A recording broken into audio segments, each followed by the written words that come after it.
हरे कृष्णा। तो आप सभी का स्वागत है ये Q&A सेशन में, जो कि हम श्रीमान सव्यसाची प्रभु के साथ करने वाले हैं। आप सभी के रिस्पॉन्सेज आए थे, प्रश्न आए थे, तो यहाँ पर हम एक एक करके प्रश्नों को लेंगे। तो यहाँ पर जो भी गूगल मीट पे उपस्थित है, वहाँ पर हम एक एक करके नाम बताएंगे, तो फिर वो अपना माइक अनम्यूट करके वो प्रश्न पूछ सकते हैं। ओके, हरे कृष्ण। ओम ज्ञानतिमिरान्धस्य ज्ञानाञ्जनशलाकया चक्षुरुन्मीलितं येन तस्मै श्रीगुरवे नमः। श्रीचैतन्यमनोभीष्टं स्थापितं येन भूतले स्वयं रूप कदा मह्यं ददाति स्वपदान्तिकं। वन्देऽहं श्रीगुरो श्रीयुतपदकमलं श्रीगुरून् वैष्णवांश्च श्रीरूपं साग्रजातं सहगणरघुनाथान्वितं तं सजीवं साद्वैतं सावधूतं परिजनसहितं कृष्णचैतन्यदेवं श्रीराधाकृष्णपादान् सहगणललिता श्रीविशाखान्वितांश्च। जय श्रीकृष्णचैतन्य प्रभुनित्यानन्द श्री अद्वैत गदाधर श्रीवासादि गौरभक्तवृन्द। हरे कृष्ण कृष्ण कृष्ण हरे हरे, हरे राम राम राम हरे हरे। तो हरे कृष्णा।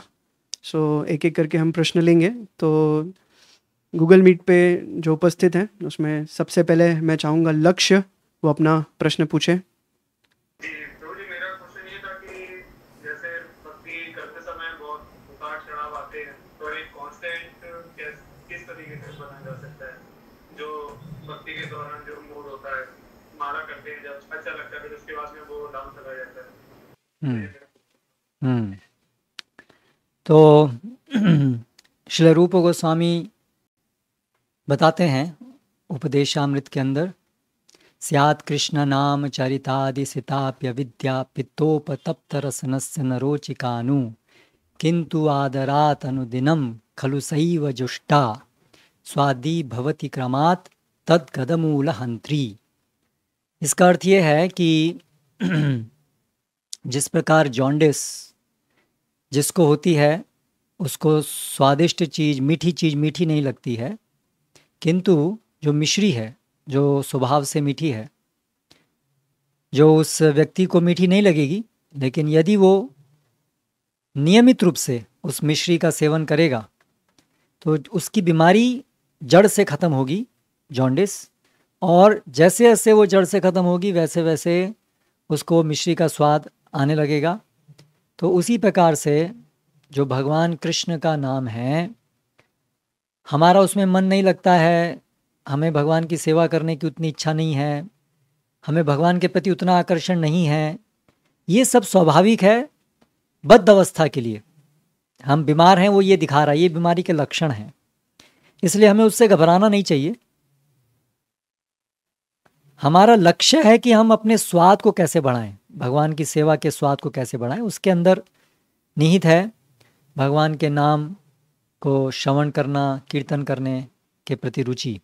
तो उसका उपाय क्या है? उसकी जो मिश्री है, तो यहाँ पर हरि नाम, भगवान का नाम, भगवान के संदेश का श्रवण कीर्तन, जो अलग अलग भक्ति के अंग हैं उनमें भी सबसे प्रमुख रूप से जो भगवान नाम का श्रवण कीर्तन है, आदरात, आदर सम्मान से कम आदर सम्मान से कि भगवान का नाम भगवान से भिन्न है, ये समझते हुए हम प्रतिदिन नियमित रूप से जितनी मेहनत हो सके उतनी मेहनत करके अपना ध्यान जहाँ जहाँ जाएगा वहाँ से खींचते हुए हमें जप करने का प्रयास करते रहना चाहिए। उसमें दृढ़ निश्चय होना चाहिए कि मैं करूँगा, और ये समझना चाहिए कि वो मन तो भागेगा क्योंकि वो बीमार है हम इसलिए, लेकिन वही बीमारी का इलाज है कि हम प्रयास करते हुए जप ध्यान से करने का प्रयास करते रहें। और साथ साथ जप का मतलब क्या है, हम कौन हैं, क्यों, कृष्ण कौन है, हमारा उनके साथ क्या संबंध इत्यादि, ये सब जो आधारभूत चीज़ें हैं इसको समझना भी ज़रूरी है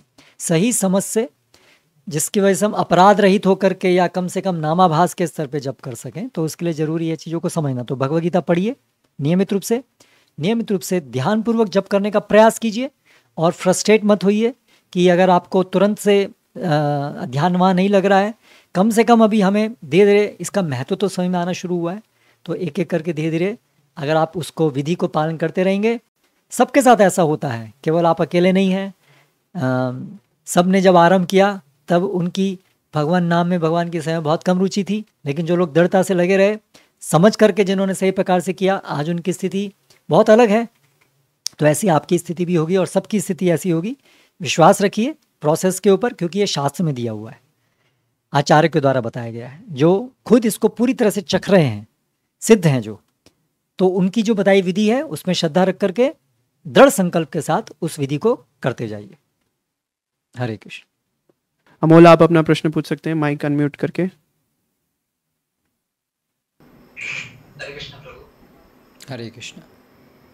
हाँ प्रभु, अभी बहुत लोग ऑनलाइन है तो ज़्यादा समय नहीं लिए बिना मैं डायरेक्ट मेरा सवाल ही पूछता हूँ। तो प्रभु सवाल ये है कि अभी देखो हमारे साथ कई बार बुरा व्यवहार होता है, भक्तों की तरफ से ही बुरी प्रतिक्रिया मिलती है और भौतिकवादी लोगों की तरफ से भी बुरी प्रतिक्रिया मिलती है।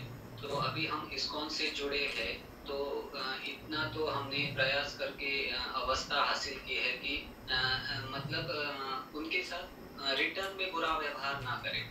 ये तो स्टेज अभी आ गई है।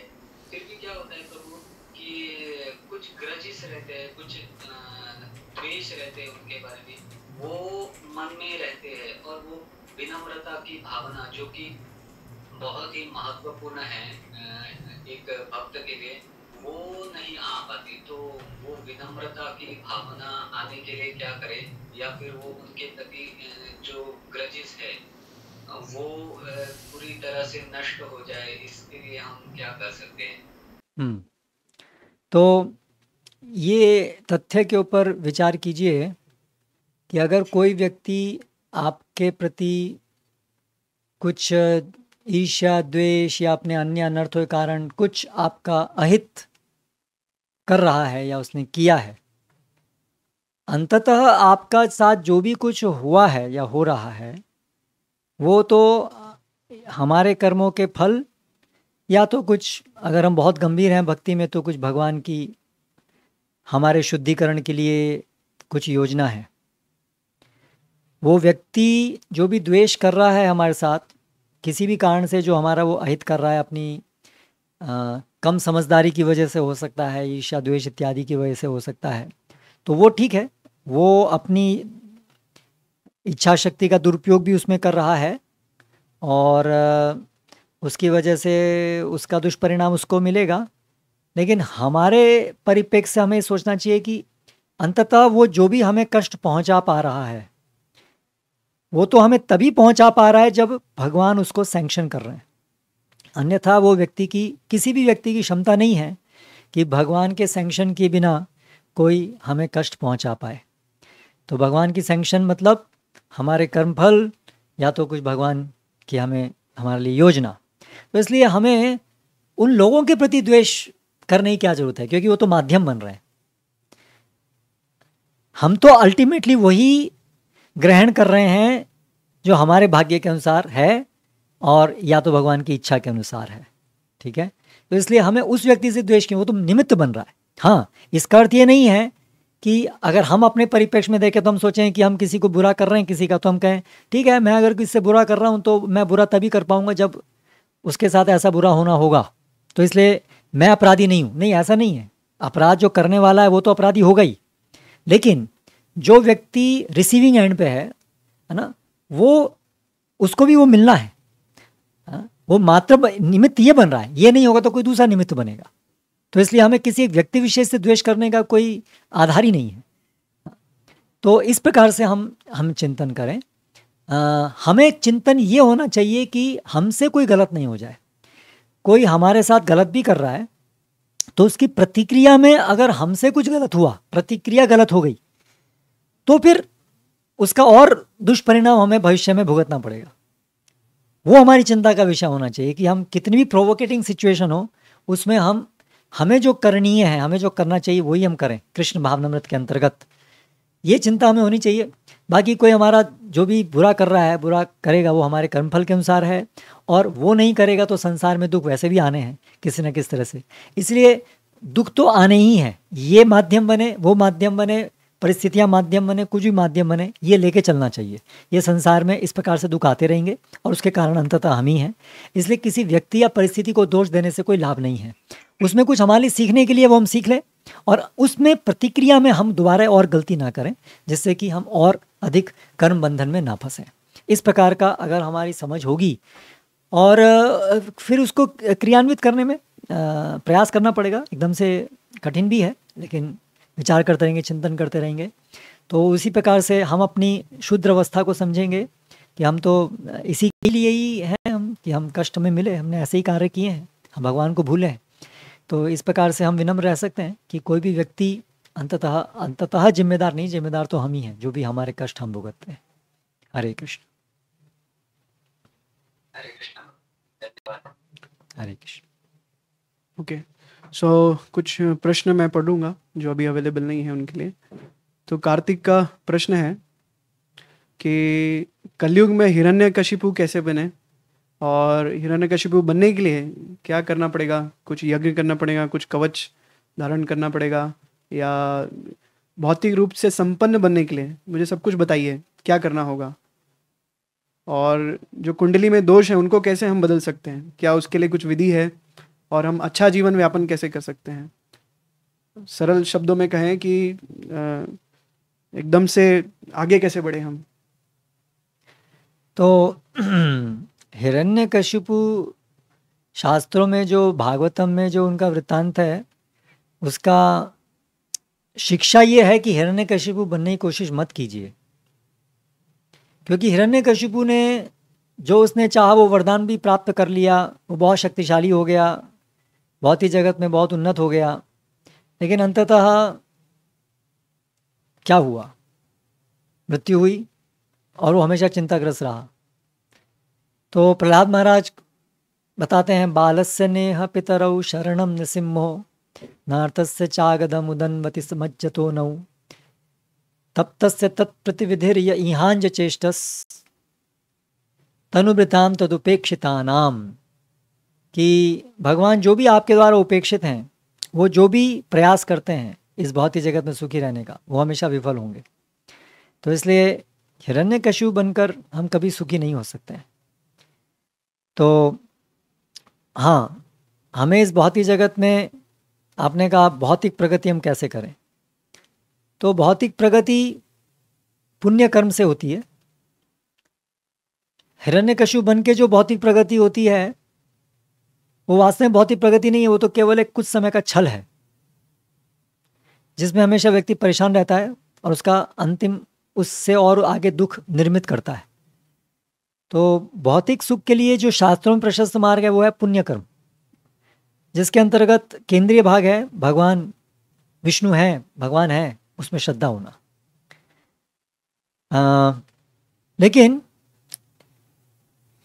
मुख्य बात यह है कि भौतिक प्रगति भी अनित्य है, पुण्य कर्म करने से भी जो प्राप्त होगा वो भी अनित्य है। इसलिए आप वास्तव में तो सुखी रहना चाहते हैं ना, अंततः आपकी धारणा तो यही है ना कि आप संतुष्ट हों, सुखी हों। अब आपको जो धारणा है कि आप बहुत भौतिक प्रगति करके सुखी होंगे, तो उसका उत्तर है कि कभी नहीं होंगे। कितनी भी भौतिक प्रगति कर लें, पुण्य तरीके से भी कर लें, क्योंकि वो अनित्य है। स्वर्ग में चले जाएंगे, वो भी अनित्य है। इसलिए आ ब्रह्म भुवनान लोका पुनरावर्तिनो अर्जुन। इसलिए अगर आप मुझसे पूछते हैं कि क्या करूं मैं प्रगति करने के लिए, तो प्रगति को समझिए कि वास्तव में प्रगति है भगवान के साथ अपने शाश्वत संबंध को समझना। और अगर हम भगवान के साथ अपने शाश्वत संबंध को स्थापित करने के लिए भक्ति का प्रयास करेंगे, तो स्वाभाविक रूप से भौतिक जगत के अंदर जो भी हमें आवश्यकता है वो तो आराम से पूरी हो ही जाएंगी। उसके लिए फिर बहुत चिंता की जरूरत नहीं है, और शांतिमय जीवन हम आराम से बिता सकते हैं और भक्ति के द्वारा वास्तविक सुख प्राप्त कर सकते हैं। और अगर आप वो ना करके आप केवल हिरण्यकशिपु की तरह से बनना चाहते हैं, तो वो मेरा कार्य नहीं है बताना कि हिरण्यकशिपु कैसा बनाया जाए। एक साधु जो है वो हिरण्यकशिपु बनने की ट्रेनिंग के लिए साधु नहीं बनता है, तो उसके लिए आपको किसी हिरण्यकशिपु के जनरेशन के किसी व्यक्ति से जा कर के पूछना पड़ेगा। हरे कृष्ण। तो नेक्स्ट क्वेश्चन जो है हम लेंगे अनिमेश मिश्रा का। वो प्रश्न पूछते हैं कि हमने प्रवचन में सुना है कि हमें इस भौतिक जगत को छोड़ना है और वैकुंठ जाना है। वैकुंठ ही हमारा वास्तविक स्थान है। परंतु अगर किसी की इच्छा है कि वो इसी जीवन में भगवान कृष्ण के दर्शन करें, उन्हें देख सके, तो उसे क्या करना चाहिए कि वो इसी शरीर में, इसी स्थिति में भगवान के दर्शन कर सके? वास्तव में जो वैष्णव सिद्धांत हैं, चैतन्य महाप्रभु की शिक्षाएं हैं, वो तो यही हैं कि हमें इसी जीवन में हम भगवान का सानिध्य प्राप्त कर सकते हैं, भगवान को अनुभव कर सकते हैं। ऐसा नहीं है कि वो सब अनुभव सानिध्य मृत्यु के बाद में ही प्राप्त होगा। ना हम तिष्ठामि वैकुंठे, मैं वैकुंठ में नहीं रहता हूँ। योगी नाम हृदयेषु वा, ना मैं योगियों के हृदय में रहता हूँ। यद गायन्ते मद भक्ता तत्र तिष्ठामि नारदा, जहाँ मेरे भक्त शुद्ध भक्ति करते हैं, मैं वहाँ रहता हूँ। तो इसलिए चैतन्य महाप्रभु का मार्ग, वैष्णव मार्ग ये है कि इसी जीवन में जब हम शुद्ध भक्ति के स्तर को प्राप्त करेंगे तो भगवान, जिस अनुपात में हम भक्ति करेंगे उस अनुपात में हमें भगवान की अनुभूति शुरू हो जाएगी और उसकी पूर्णता भी इसी जीवन में हम प्राप्त कर सकते हैं शुद्ध भक्ति के द्वारा। ऐसा नहीं है, यानी कि वैकुंठ जहाँ पर भी शुद्ध भक्ति हो रही है वही वैकुंठ है, हम वहीं पे ही प्रवेश कर सकते हैं। उसके लिए ऐसा नहीं है कि आपको ये शरीर त्याग करके ही वैकुंठ में प्रवेश करना पड़ेगा। हमारी सारी इंद्रियाँ आध्यात्मिक हो जाती हैं भक्ति करने से। ये शरीर आध्यात्मिक बन जाता है और इसलिए फिर ये भगवान की अनुभूति करने में कोई रुकावट उत्पन्न नहीं करता है। तो बिल्कुल इसी जीवन में भगवान की अनुभूति होगी और वही वैष्णव मार्ग है। उसके लिए आपको बहुत गंभीर होना पड़ेगा, बहुत निष्ठावान होना पड़ेगा और पूरी लगन के साथ आपको भक्ति करनी पड़ेगी। वो इम्पॉर्टेंट है, बिल्कुल संभव है, लेकिन आपको बहुत गंभीर होना पड़ेगा। हरे कृष्ण। अगला प्रश्न हम लेंगे मनीष का। मनीष प्रश्न करते हैं कि मैं कौन हूँ, कहाँ से आया हूँ और कहाँ को जाऊँगा? यदि मैं कृष्ण का अंश हूँ तो उनसे अलग कैसे हुआ? क्योंकि गोलोक से, भगवत धाम से तो कोई किसी का पतन नहीं होता। तो मैं कहाँ से आया हूँ? ये सब विषय मैं प्रभुपाद की पुस्तकों से पढ़ रहा हूँ, लेकिन मुझे इसका उत्तर नहीं मिल रहा है। श्रील प्रभुपाद की पुस्तकें में तो बहुत स्पष्ट रूप से इन सब प्रश्नों का उत्तर है। भगवद गीता के अंदर बहुत स्पष्ट रूप से श्रील प्रभुपाद अपने तात्पर्य में लिख रहे हैं। भगवद गीता के अंदर उसकी व्याख्या है। भगवद गीता में भगवान श्री कृष्ण बता रहे हैं कि इच्छा द्वेष समुत्थेन द्वंद्व मोहेन भारत सर्वभूतानि सम्मोहम सर्गयान्ति परंतपः। तो ये 7वें अध्याय का अंत में ये श्लोक आता है। तो आप कृपया भगवद गीता यथारूप श्रील प्रभुपाद की पुस्तक जा करके इस श्लोक के तात्पर्य को देखें, इच्छा द्वेष समुत्थेन। तो आप उस तात्पर्य में देखेंगे, आपको प्रभुपाद बता रहे हैं इस प्रश्न का उत्तर क्या है। तो हम भगवान के अंश हैं और हम वास्तव में कभी भगवान से अलग नहीं हो सकते हैं, लेकिन अज्ञानता का आवरण हमारे ऊपर जब चढ़ जाता है तब हम भगवान को भूल जाते हैं। हमारी जो कृष्ण चेतना है कि हम भगवान के दास हैं, हम भगवान के अंग हैं, अंश हैं, वो ज्ञान आवृत हो जाता है। तो अभी हमारी वो स्थिति है। ऐसा नहीं कि हम वास्तव में भगवान से अलग हुए हैं।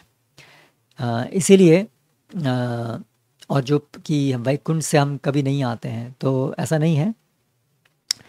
वास्तव में हम कभी नहीं आते हैं, मतलब कि वो हमारी चेतना का आवरण है, इसकी वजह से हम यहाँ हैं। लेकिन हम गोलोक धाम, भगवत धाम में ही थे और उसकी विस्मृति के कारण यहाँ आए हैं। यया सम्मोहितो जीवो आत्मानं त्रिगुणात्मकम परोपि मनुते अनर्थम तत्कृतम चाभिपद्यते। श्रीमद् भागवतम में बताया गया है कि आत्मा वास्तव में हमेशा भगवान के साथ ही रहती है, लेकिन माया के साथ जब उसका संपर्क होता है, माया के वशीभूत आती है, तब वो ये भूल जाती है। तो इसलिए हम सब भगवत धाम में थे, लेकिन हमने इच्छा की कि हम भगवान के साथ नहीं रह के हम स्वतंत्र रहेंगे। तो हमारे अंदर इच्छा शक्ति है, क्योंकि हम चेतन हैं। उस इच्छा शक्ति का हम सदुपयोग दुरुपयोग दोनों कर सकते हैं। वही इच्छा शक्ति का अर्थ है। हम रोबोट नहीं हैं, हमारे अंदर इच्छा शक्ति है, हमारी स्वतंत्रता है, एक छोटी स्वतंत्रता है।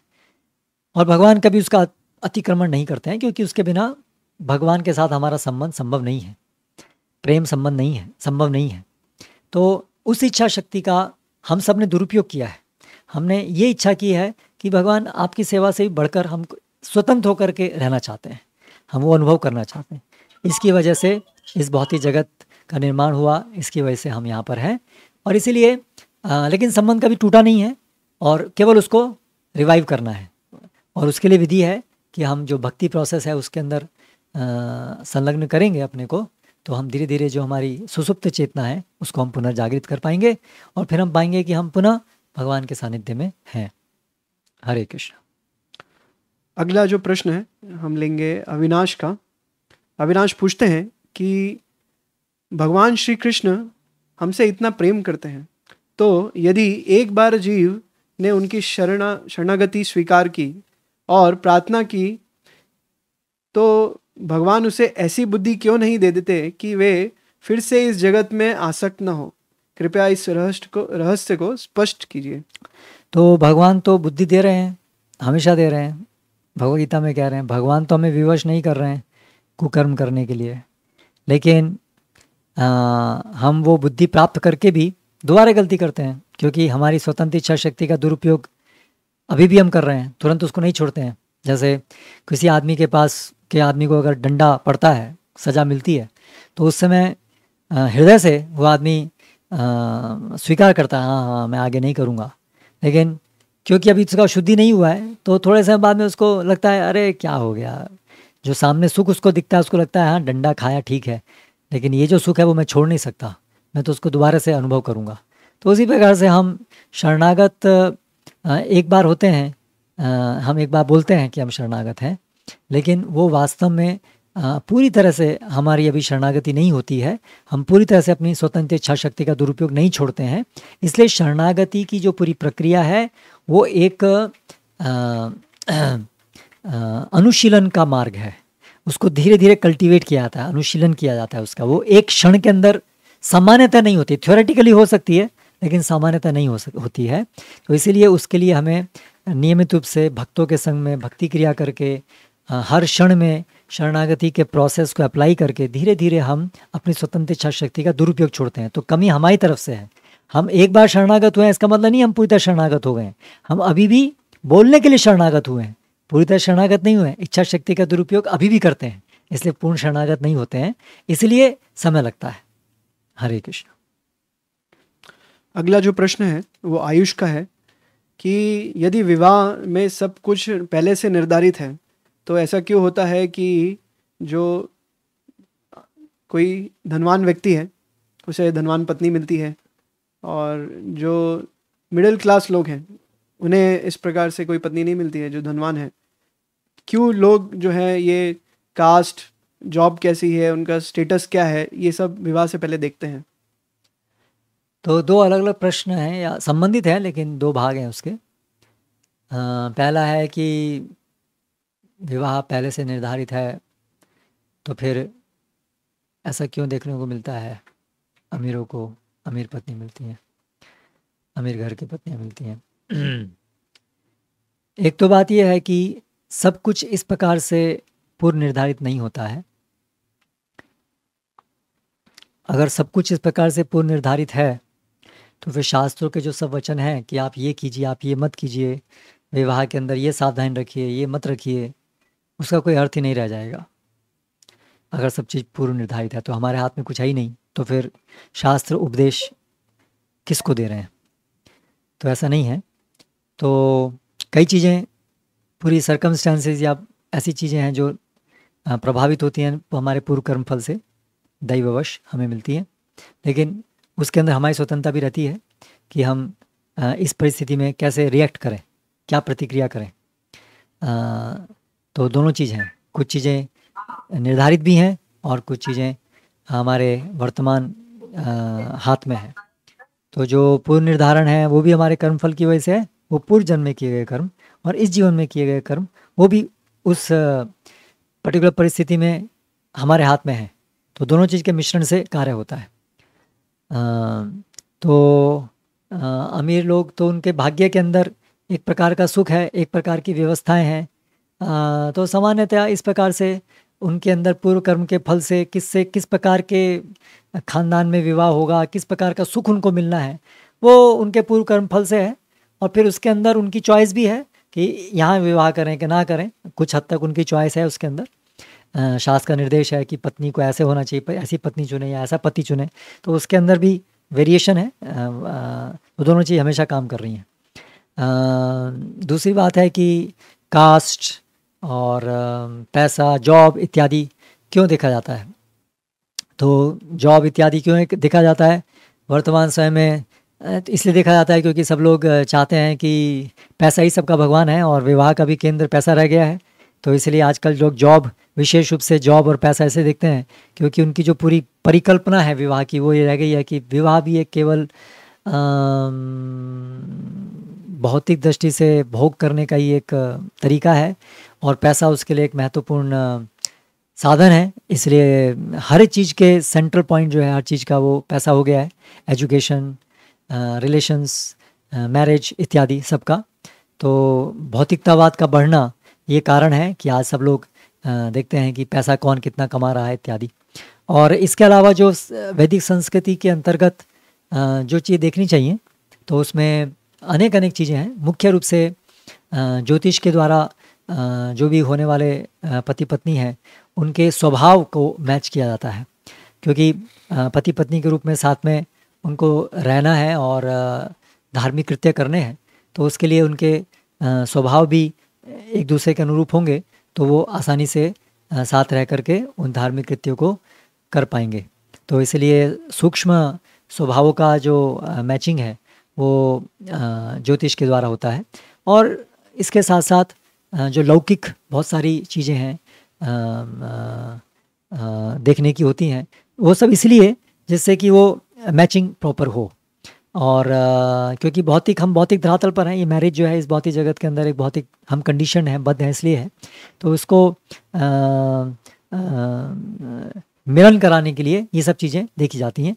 और बहुत सारी चीज़ें आज जैसे कास्ट है तो बहुत सारी चीज़ें ऐसी हैं जो कि अभी जिसका वास्तव में ज़्यादा कोई अर्थ नहीं रह गया है, कुछ हद तक है, पूरा अर्थ नहीं है, क्योंकि आज कास्ट के अनुसार एग्जैक्टली स्वभाव वैसा पाना भी मुश्किल है, बहुत सब खिचड़ी है। तो कई जगह पर केवल एक मान्यता मात्र रह गई है, उसका कोई व्यवहारिक उद्देश्य पूर्ण नहीं हो रहा है। तो ऐसी कुछ चीज़ें हैं आजकल जो है, लेकिन ऐसी भी कुछ चीज़ें हैं जो शास्त्र के अनुसार है और उसका हेतु है, अगर वो सही प्रकार से की जाए तो। हरे कृष्ण। नेक्स्ट गूगल मीट पे जानवी जो है वो अपना प्रश्न पूछ सकती हैं माइक अनम्यूट करके। मैं पूरी तरीके से कन्विंस हूँ जो वर्णाश्रम सिस्टम है, फार्म कम्युनिटीज वो बेस्ट है। बट प्रभु जी जब मैंने इसका प्रचार मेरे अन्य लोगों में किया, भक्तों में, तो भक्तों का कहीं से एक क्वेश्चन आया था कि जैसे जो लोग इससे अच्छा तो ज़्यादा अच्छा है कि हम धाम में जाके निवास कर लें। वहाँ पे अगर हम कम इलेक्ट्रिसिटी या वो सारी चीज़ें जो भी संसाधन है उसका थोड़ा बहुत उपयोग करके धाम में कंफर्टेबल या मतलब ठीक ठाक लाइफ जी के भी अच्छे से भक्तों के संग में कर सकते हैं।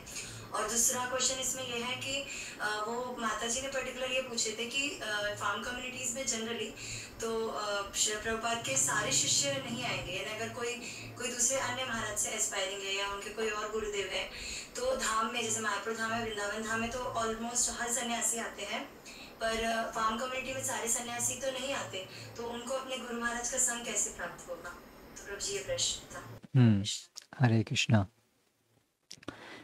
तो संसार के सारे लोग क्या वृंदावन में और मायापुर में आके रह सकते हैं? नहीं। कुछ भक्तों के लिए संभव हो पाएगा, सबके लिए नहीं हो पाएगा। जो वर्णाश्रम मिशन है वो हर भक्त को अपॉर्चुनिटी प्रोवाइड कराने के लिए है। तो फिर हमारे मन में प्रश्न आ सकता है, ठीक है मुझे सबकी क्या पड़ी है, मैं तो अपनी भक्ति पहले देखूं, मैं तो वृंदावन रह सकती हूँ या रह सकता हूँ, मायापुर रह सकता हूँ, तो मेरे लिए तो भक्ति सुलभ हो ही जाएगी, बाकी को क्या हो, इससे मुझे क्या है, मैं अपनी भक्ति देखूँ। तो देखिए भक्ति जो है किस चीज़ से प्राप्त होती है? क्या भक्ति ज़्यादा सन्यासी महाराज से सुनने से प्राप्त होती है? एसेंस क्या है भक्ति प्राप्त होने का? क्या बहुत ज़्यादा भक्तों का संग प्राप्त होने से ये सबसे एसेंशियल चीज़ है? सार जो है उसका बहुत ज़्यादा जप करने से, बहुत ज़्यादा शास्त्र अध्ययन करने से? अंततः भक्ति का एसेंस है जो भक्ति में प्राप्त होती है वो है गुरु और कृष्ण की प्रसन्नता से। अगर हमारे से गुरु और कृष्ण प्रसन्न हैं तो हमारे को भक्ति में प्रगति होती है। अगर वो हमसे अप्रसन्न हैं तो हम भले ही 16 माला की जगह 64 माला कर लें, चाहे हम हर रोज़ एक नए नए सन्यासी की क्लास सुन लें, फिर भी हमारी भक्ति में प्रगति ढंग से नहीं होगी। तो भक्ति में प्रगति के लिए जिस प्रोपोर्शन में हम गुरु और कृष्ण की प्रसन्नता के लिए कार्य करेंगे, हमारी चिंतन वही होगा, चेतना वही होगा, उस अनुपात में हमारी प्रगति होगी। तो जो वर्णाश्रम कम्युनिटीज़ हैं, क्यों प्रभुपाद चाहते हैं कि ये हो? तो प्रभुपाद जी क्यों चाहते हैं कि ये वर्णाश्रम कम्युनिटीज़ हों?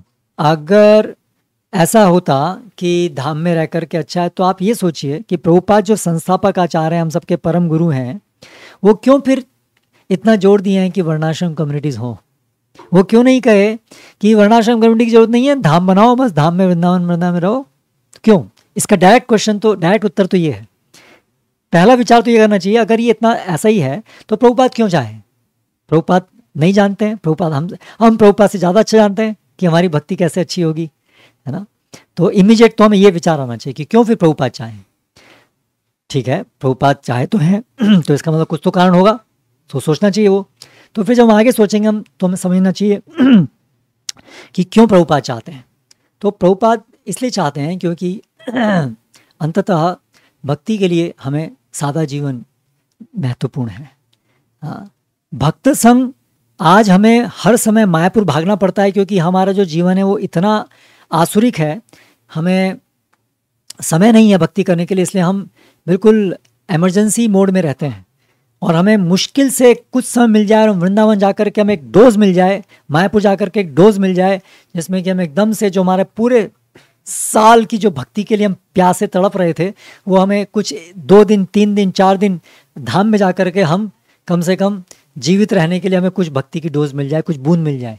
लेकिन अगर हम हर समय भक्तों के संग में रह पा रहे हैं, नियमित रूप से मंगलारती, नियमित रूप से संग प्राप्त कर पा रहे हैं, और हमारा जीवन ऐसा है जिसमें हमको समय है, जिसमें हमको मानसिक शांति है ना, जिससे कि हम भजन ध्यानपूर्वक कर पा रहे हैं, जो भी भगवान कह रहे हैं उसको हम अपने जीवन में अपना पा रहे हैं, जिससे कि हमारा कार्य भी भगवान की सेवा हो रहा है। केवल ऐसा नहीं कि केवल जप ही सेवा है, हमारा कार्य भी भगवान की इच्छा के अनुसार है। तो इस प्रकार से 24 घंटे भगवान की सेवा में और सब भक्तों के संग में है, तो फिर हमें इमरजेंसी में वृंदावन और मायापुर जाने की जरूरत नहीं है। प्रभुपाद ने भी भक्तों को क्या कहा कि आप फेस्टिवल में मायापुर और वृंदावन आइए, है ना, फिर जाइए, क्योंकि हमारा कार्य क्षेत्र पूरा संसार है। प्रभुपाद ने नहीं कहा कि सब यहाँ पर आके बस जाइए, है ना, वो तो भक्ति की समझ नहीं है। भक्ति की समझ है परोपकार, दूसरों के लिए हम भक्ति के लिए क्या कर रहे हैं। तो हम वर्णाश्रम कम्युनिटीज़ में आकर के हम पूरे संसार के लिए एक रास्ता प्रशस्त कर रहे हैं, जिससे कि सबके सब लोग, मायापुर वृंदावन में कितने परसेंटेज लोग आ सकते हैं संसार के? 0.0000001% लोग भी नहीं आ सकते हैं। तो क्या ये एक विस्तृत विचार है कि सब लोग भक्ति में किस प्रकार से आएंगे, है ना? और मायापुर और वृंदावन धाम में रह कर के भी हम जो हमारी पूरी जीवन शैली है, वहाँ पर जो हमें कमाने के लिए जो करना पड़ेगा, सब लोगों के पास तो इतना धन नहीं है कि उनका पास पूर्व अर्जित है और वो वहाँ रह के बस ऐसे ही अपना काम चला सकते हैं। तो वहाँ करेंगे क्या? जीविकोपार्जन कहाँ से होगा?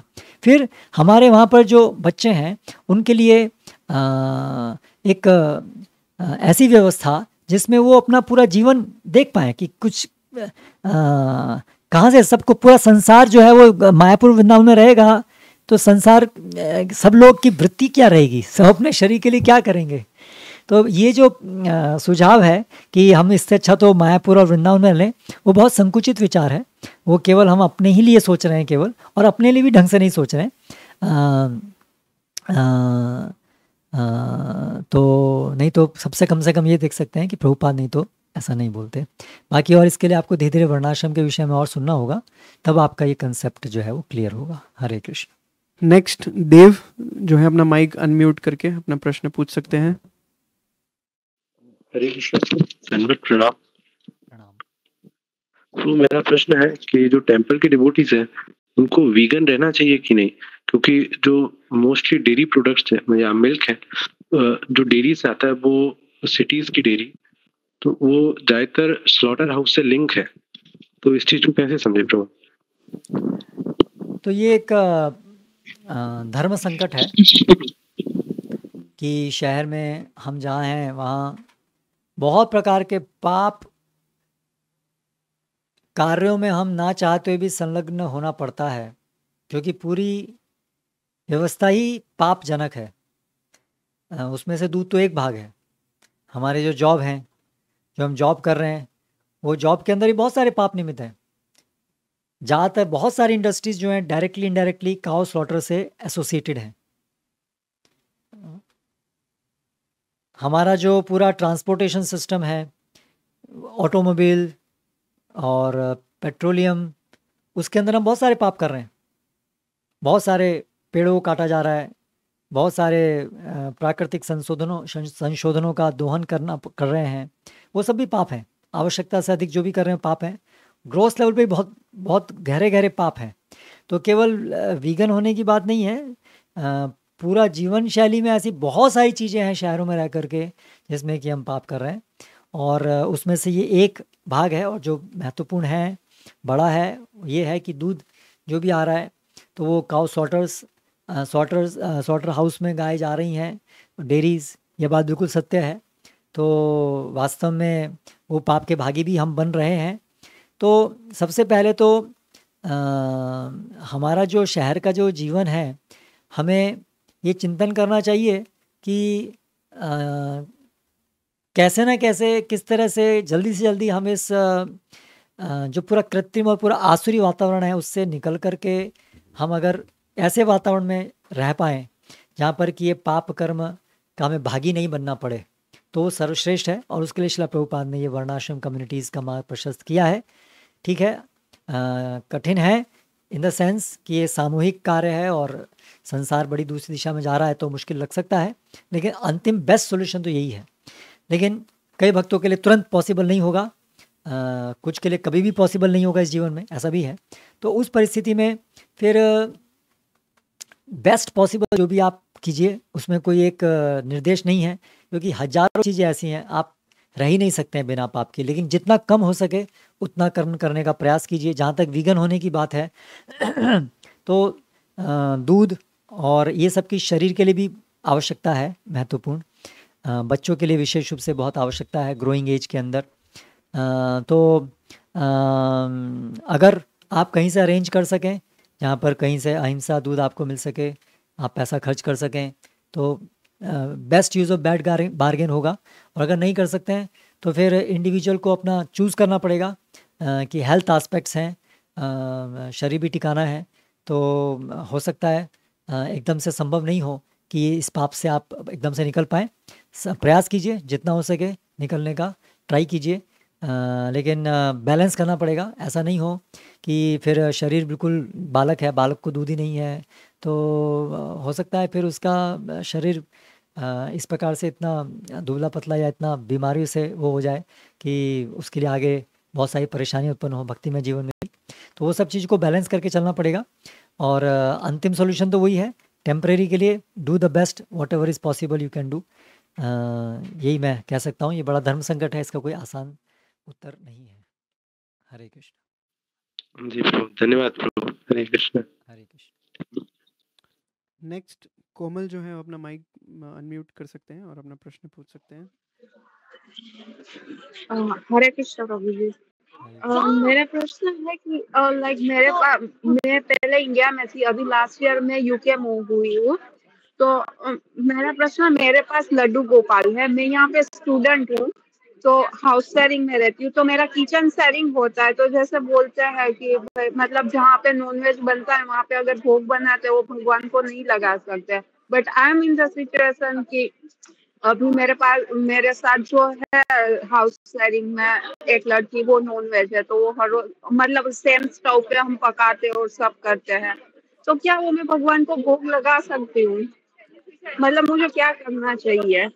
देखिए भगवान लड्डू गोपाल जी विग्रह आपके पास हैं, तो भगवान के विग्रह सेवा के तो बहुत नियम होते हैं, और आपकी जो परिस्थिति है जो आप बता रही हैं वो बहुत प्रतिकूल है, मांस वहाँ बनता है। तो अगर संभव है तो आप जो लड्डू गोपाल जी हैं, आप उनको किन्हीं ऐसे भक्तों को दीजिए जो जिनकी परिस्थिति इस प्रकार की ना हो, जो कम से कम बेसिक चीज़ें जहाँ पर फॉलो हो पाए, प्रसाद ढंग से बन पाए, भोग ढंग से बन पाए, उनको अर्पित किया जाए, और उनका अभिषेक, ड्रेसिंग इत्यादि हो। वो नंबर 1 सॉल्यूशन जो मुझे समझ में आता है कि अभी आपकी स्थिति इतनी विषम परिस्थिति है, तो आप इसमें एक फ़ोटो रखें, आप फ़ोटो के अंदर पूजा करें, और उस तरह से आप अपना भक्तिमय जीवन अभी चलाएं। और ये जो लड्डू गोपाल जी हैं, इनको आप किसी और के संरक्षण में दें तब तक जब तक कि आपकी जो परिस्थिति है वो अनुकूल नहीं होती है, ज़्यादा बेटर नहीं होती है। कम से कम ये जो ग्रॉस लेवल पर मांस बनाना और ये सब हो रहा है, तो और यदि आप ऐसा करने में कोई उसकी संभावना नहीं है, वैसा कोई है ही नहीं संभव हो, आप जो हैं लड्डू गोपाल जी, उनको आप शयन भी करा सकते हैं। अगर वो आप उनकी ढंग से सेवा नहीं कर पा रहे हैं, उनसे माफ़ी मांग करके कि आपकी परिस्थिति इस प्रकार की है, आप अपराध कर रहे हैं उसकी वजह से, तो आप क्षमा मांग करके उनको एक शयन करा सकते हैं। और यदि वो भी आपके लिए संभव नहीं है, देन जो भी बेस्ट पॉसिबल है आप कर सकते हैं वो कीजिए। जो भी स्टव है, जो भी है, उसको कुछ अभी गोमूत्र भी वहाँ आपको नहीं मिलेगा, तो उससे कुछ स्वच्छ करिए। अंत में तो बेस्ट जो भी आप कर पाएँ वो कीजिए। बाकी जो जितना आप फॉलो कर पाएँ नियम वो बेस्ट है, उसके लिए मैंने आपको कुछ सुझाव दिए। अगर आप वो कर पाएँ तो ज़्यादा अच्छा रहेगा। नहीं कर पाते हैं कुछ कारणों से, तो फिर do the best what ever is possible. आप ऐसी विषम परिस्थिति में हैं, क्या किया जाए। हरे कृष्ण। सो नेक्स्ट क्वेश्चन हम लेंगे समीर का। समीर का प्रश्न है कि जब हम नाम जप करते हैं तो कंसंट्रेट नहीं कर पाते हैं, बहुत सारे अलग अलग विचार आते हैं और इसे कंट्रोल करना बहुत कठिन है, तो उसके लिए हम क्या करें? और तो दैट्स ऑल। तो ये सबके साथ है, आप अकेले नहीं हैं। मैंने पहले भी इस संबंधित एक प्रश्न में यही उत्तर दिया कि विधि यही है, आप प्रयास करते जाइए और जहाँ जहाँ मन जाता है उसको खींचिए। बहुत सारी चीज़ें और भी हैं, छोटी छोटी चीज़ें हैं कि आप एक ही समय पर हर रोज़ जप करने का प्रयास कीजिए। ऐसी जगह पे, ऐसे समय पे जप करने का प्रयास कीजिए जहाँ पर डिस्ट्रैक्शंस कम से कम हो। यानी कि आपका जो ऑफिस टाइम है या जो भी आप स्टडी करते हैं इत्यादि, वो शुरू करने से पहले, सो के उठने के बाद और ऑफिस जाने से पहले के बीच का जो समय है उसमें आप अपने अधिकतर जप कम से कम उस समय में कीजिए, तो आपको ज़्यादा संभावना है कि आपका मन कम भटकेगा। दूसरा, जीवन में जो भी चेंजेस ला सकते हैं, स्मार्टफोन यूजेज या पूरे ओवरऑल आपके अल्टीमेटली एक जीवन को भी मोल्ड करने का सोचिए जिससे कि वो भक्ति के लिए अनुकूल बन पाए।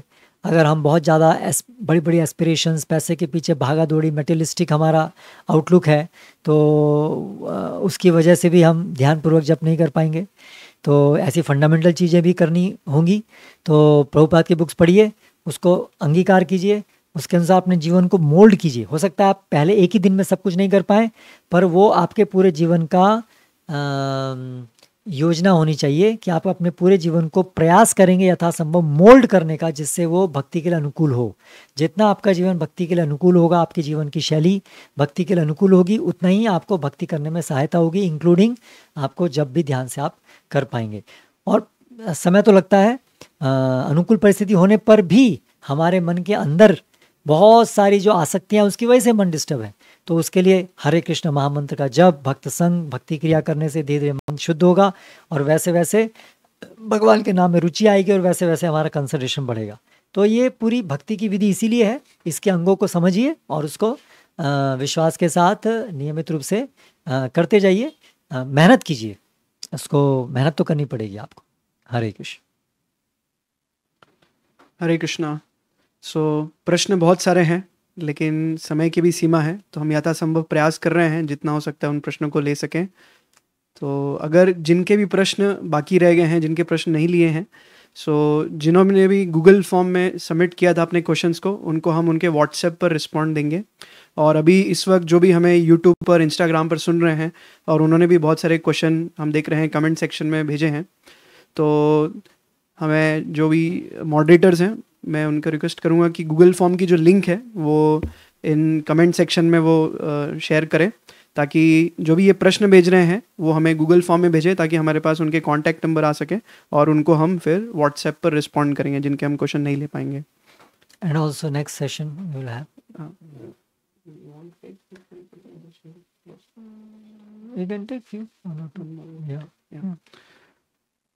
और इसके बाद हम ये प्रयास है ताकि लोगों की जो जिज्ञासा है, जो भी भक्त जिज्ञासा कर रहे हैं, उनको हम पूर्ण कर सकें।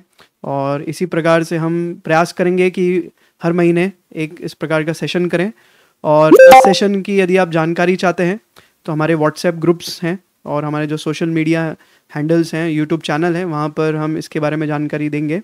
तो इसकी लिंक्स हम कमेंट सेक्शन में शेयर करेंगे, तो आप वहाँ से हमारे ग्रुप्स ज्वाइन कर सकते हैं और हमारे सोशल मीडिया को फॉलो कर सकते हैं। तो वहाँ से आपको इसकी इन्फॉर्मेशन समय समय पर मिलती रहेगी। तो हम कुछ प्रश्न और लेंगे।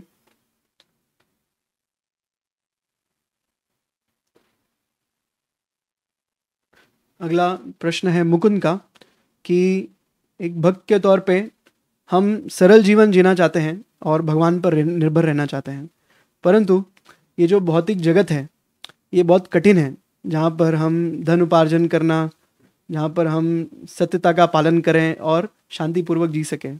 और ये जो कैपिटलिस्ट इकोनॉमी है ये इस प्रकार से है कि जो अमीर है वो और अमीर बनता रहता है और गरीब बनता जाता है। तो इस स्थिति को हम कैसे समझें? यस, हमारी जो मॉडर्न इकोनॉमिक सिस्टम है, मॉडर्न पूरी लाइफ है, शहरी जीवन, पूरा शहरी जीवन और सब जगह ऐसे ही हो गया। अभी सब शहरी जैसा जीवन है, गांव भी नाम के गांव रह गए। तो ये बात बिल्कुल सत्य है कि ईमानदारी से रहना भी संभव नहीं है पूरी तरह से। सज्जन रहना भी बहुत मुश्किल है, उसको लोग एक्सप्लॉइट करेंगे, तो सच है। इसलिए एक कथा आती है कि एक सांप था, तो वो सांप स्वभाव से बड़ा ईर्ष्यालु होता है, डसता रहता था। तो नारद मुनि से उसकी भेंट हुई और नारद मुनि के प्रभाव से वो भक्त बन गया और फिर उसने किसी को डसना छोड़ दिया। लेकिन फिर क्या हुआ कि लोग उसको मारने लगे बिना मतलब में और बहुत परेशान करते थे। तो अगली बार जब वो नारद मुनि से मिला तो उसने व्यक्त किया कि अभी मैं किसी को डसता नहीं हूँ, लेकिन अभी लोग मुझे पत्थर मारते हैं और डंडे से मारते हैं और ऐसे परेशान करते रहते हैं, लेकिन मैं तो डसता नहीं हूँ, मैं कुछ बोलता नहीं हूँ। तो नारद मुनि ने कहा, हाँ अच्छी बात है, आप किसी को डसते नहीं हैं, डसिए मत, लेकिन फुंकारिए, जिससे कि कम से कम व्यर्थ में लोग आपको परेशान नहीं करें या कम करें। तो उसी प्रकार से इस भौतिक जगत में हम हैं, ऐसे लोगों के बीच में रह रहे हैं जो ईमानदार नहीं हैं, जो एक्सप्लॉइटर्स हैं, धूर्त हैं, डेमोनियक हैं। तो इसलिए हमें भी उन लोगों के बीच में रहने के लिए कम से कम वो व्यर्थ में हमें परेशान ना करें, तो कुछ हद तक हमें भी कम से कम ऐसा रिएक्ट तो करना पड़ेगा जिससे कि वो अननेसेसरी हमें कम से कम हमारे भक्ति कार्य में, जीवन में पूरी तरह से हमें डिसफंक्शनल नहीं कर दें। तो उसके लिए कुछ आवश्यकता के अनुसार हमें कुछ एक्टिव भी होना पड़ेगा, हमें कुछ रिटेलिएट भी करना पड़ेगा, कुछ हद तक कुछ लोगों से हमें दूर रहना पड़ेगा, कुछ प्रतिक्रिया भी कुछ करनी पड़ेगी। हम किसी का अहित ना करें, ऐसी भावना नहीं हो कभी भी। लेकिन इस संसार में जो आजकल का समय है, विशेष रूप से ऐसे समय में रहने के लिए कुछ फुंकारने की जरूरत पड़ सकती है, तो वो अवश्यम भावी हो सकता है। हरे कृष्ण। अविनाश कामते का ये प्रश्न है कि इस भौतिक जगत में जब हम सब जीव हैं तो हमको यह शरीर मिला है और इस भौतिक चीज़ों से बना है। मेरा प्रश्न ये है कि जब भौतिक जगत में जो 14 लोक हैं, तो इन सभी अलग अलग लोक में जो रहने वाले हैं उनके शरीर अलग अलग प्रकार के होते हैं। तो उनके शरीर किस चीज़ से बनते हैं? और आध्यात्मिक धाम गोलोक वृंदावन धाम में नित्य मुक्त जीव है, तो उनका शरीर किस चीज़ से बना हुआ है? तो इस भौतिक जगत के अंदर जो भी शरीर हैं वो 8 भौतिक तत्वों से ही बने होते हैं। हाँ, उनका प्रोपोर्शन अलग अलग हो सकता है। यहाँ तक कि ऐसा भी हो सकता है कि एक तत्व नहीं हो, केवल कुछ तत्व हों। जैसे ब्रह्मा जी का जो शरीर है वो बुद्धि का बना है, बुद्धि तत्व का बना है। अन्यथा जैसे सूर्य, तो वहाँ पर अग्नि तत्व की प्रचुरता है। तो ऐसे 14 भुवन में जितने भी भौतिक जगत में जो भी शरीर हैं, जो भी भौतिक शरीर हैं, वो भौतिक तत्वों के ही बनते हैं। और जो आध्यात्मिक जगत है वहाँ पर कोई भौतिक तत्व नहीं होता है, वो पूरी तरह से आध्यात्मिक होते हैं, सच्चिदानंदमय वो होते हैं। तो वो हमारे लिए कंसीव करना मुश्किल है कि वो, क्योंकि हमने केवल मैटर को ही देखा है, लेकिन वो मैटर नहीं है, वो स्पिरिचुअल एग्जिस्टेंस है। वहाँ पर शरीर जो है वो किसी भौतिक तत्व के नहीं होते हैं, वो सच्चित आनंद, 3 भगवान की आध्यात्मिक जो शक्तियाँ हैं उससे वो ओतप्रोत होते हैं, उसके बने होते हैं। हरे कृष्ण। तो एक प्रश्न ये है कि मैं 1 साल से माला करता हूँ, मुझे परंतु जानबूझकर परिस्थितिवश एक लड़की के साथ संबंध हो गया है। मैं अब बहुत जल रहा हूँ, मुझे समझ नहीं आ रहा है कि क्या करूँ, डर भी लग रहा है, मैं भगवान से दूर होना नहीं चाहता, अब क्या करूँ, मार्गदर्शन करें। बहुत दुर्भाग्यशाली ये चीज़ें होती हैं जब हम इस प्रकार से कोई बड़ा पाप कर्म करते हैं, और निश्चित रूप से हमारी भक्ति को बहुत बड़े तरीके से अवरुद्ध करती हैं। अगर हम वास्तव में पश्चाताप कर रहे हैं, अगर हम वास्तव में गंभीरता से हम चाहते हैं कि हम इस लत से बाहर निकलें, तो फिर हम ऐसे जैसे कि भागवत में बताया है, जात श्रद्धा मत कथासु निर्विन्न सर्व कर्मसु दुखोद्धर काम सकाम कामान परित्यागोपि अनीश्वरे, कि एक भक्त जो जानता है कि ये गर्हित कार्य हैं लेकिन उसको छोड़ने में असमर्थ है वर्तमान समय में, तो उसे ऐसे श्रद्धालु भक्त को भक्ति करते रहना चाहिए, निराश नहीं होना चाहिए। और अपने पे उसे ग्लानि तो होएगी ही, ग्लानि होनी चाहिए, और इस प्रकार से अपने प्रार्थना करते रहना चाहिए और भक्ति करते रहना चाहिए, और धीरे धीरे वो उससे बाहर निकल जाएगा। तो इसलिए निराश नहीं होना चाहिए और हमें भक्ति कार्य करते रहने चाहिए, और अपनी पूरी मेहनत करनी चाहिए कि हम इसमें इंडल्ज नहीं हों। और व्यवस्था पूर्वक यदि हमें होना पड़ गया, या हमने अगर जानबूझ करके भी किया लेकिन अभी आगे से नहीं करना चाहिए, ऐसा दृढ़ संकल्प लें। और भगवान, अगर हम गंभीर होंगे तो भगवान जो भी पाप कर्म हमने इस जीवन में, पूर्व जीवन में किए हैं, वो सबको भगवान माफ़ करेंगे। भगवान भगवद गीता में कहते हैं, सर्वधर्मान् परित्यज्य माम एकम शरणं व्रज अहम त्वाम सर्व पापेभ्यो मोक्षयिष्यामि मा शुचः। तो इससे निराश नहीं हो, लेकिन हाँ, ये गंभीर चीज़ है, बार बार दोबारा ऐसे नहीं हो। हमारी कम से कम हम रोक सकते हैं तो ज़रूर रोकें। हरे कृष्णा। तो एक और प्रश्न आया है, तो प्रश्न पूछने वाले बताते हैं कि मैं 3 साल से भक्तों के संग में हूँ, भक्ति करने का प्रयास कर रहा हूँ, लेकिन ये जो गलत वीडियोस हैं, पोर्नोग्राफी है, इसे देखने की जो हैबिट है ये निकल नहीं रही है। और भक्ति में आने से पहले से, ये कई वर्ष पहले से ये आदतें हैं, मैं बहुत प्रयास कर रहा हूँ भक्तों के संग में, फिर भी ये आदत नहीं जा पा रही है। तो कृपया बताएं कैसे इससे हम मुक्त हो सकते हैं। तो ये आज एक सामान्य समस्या बनती जा रही है, पॉर्न एडिक्शन।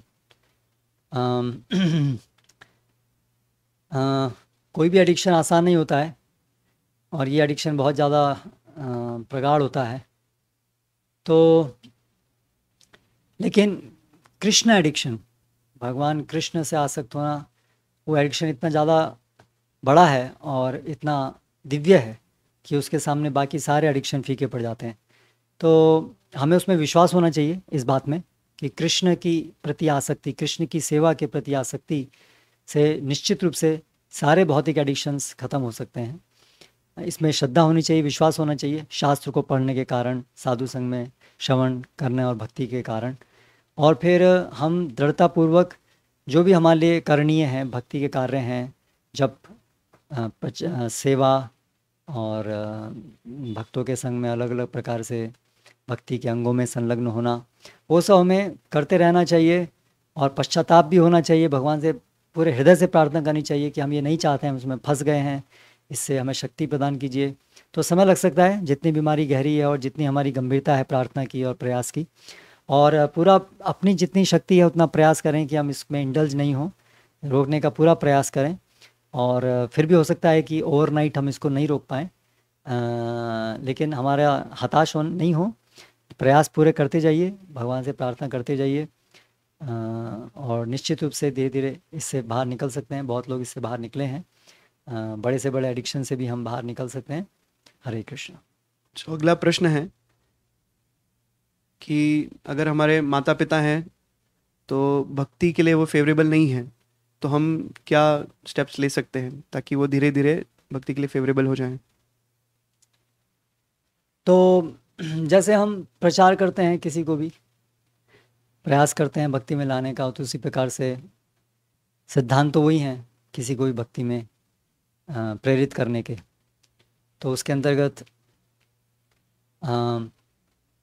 अगर किसी न किसी तरीके से वो भक्तों के संग में आएंगे, कुछ भक्तों के संग में श्रवण करेंगे, जैसे अगर आप आसपास में कोई मंदिर है, तो अगर कोई फेस्टिवल होता है तो उस फेस्टिवल के अंदर आप उनको आग्रह करें, आएँ।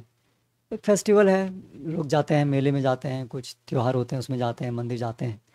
अगर कम से कम वो इतना कर सकें तो वहाँ से शुरुआत हो सकती है। बाकी आप मंदिर से कभी प्रसाद उनके लिए ला के उनको समय समय पर देते रहे हैं, अगर वो प्रसाद लेने के लिए कम से कम तैयार हों तो उस तरीके से धीरे धीरे संभव है उनका हृदय शुद्ध होगा और वो भक्ति को स्वीकार एक दिन करेंगे। फिर मौका मिलने पर उनसे कुछ फिलॉसफिकल चर्चा हो। इसका कोई एक उत्तर नहीं है, क्योंकि हर व्यक्ति अलग अलग हैं, उनकी रुकावटें हैं कृष्ण भक्ति को लेने के लिए, वो देख करके, और वो किस प्रकार से प्रचार में उनकी प्रतिक्रिया क्या है, रिस्पॉन्स क्या है, उसको देख करके जज करना पड़ेगा कि क्या करना चाहिए। मुख्य सिद्धांत यही है कि हम किसी न किसी तरह से समझाने का प्रयास करें, श्रवण में उनको लगाएं और प्रसाद दें। और अगर हमसे बिल्कुल कुछ नहीं हो रहा है तो कोई हमसे ज़्यादा परिपक्व भक्त हैं, अगर उनसे वो सुन सकें, ऐसी कोई व्यवस्था हो सके तो स्थानीय परिस्थिति को देखकर ये करना पड़ेगा। आपके पिता एग्जैक्टली क्या, माता पिता का क्या वो है, इसके लिए कोई ब्लैंकेट आंसर नहीं है। तो आपके स्थानीय अगर कोई वहाँ वरिष्ठ भक्त हैं तो उनसे आप व्यावहारिक इसमें मार्गदर्शन दीजिए। हरे कृष्ण। तो अगला प्रश्न है कार्तिक की तरफ से कि हम किस प्रकार की सेवा करें जिससे हम भक्ति में और जल्दी प्रगति कर सकते हैं।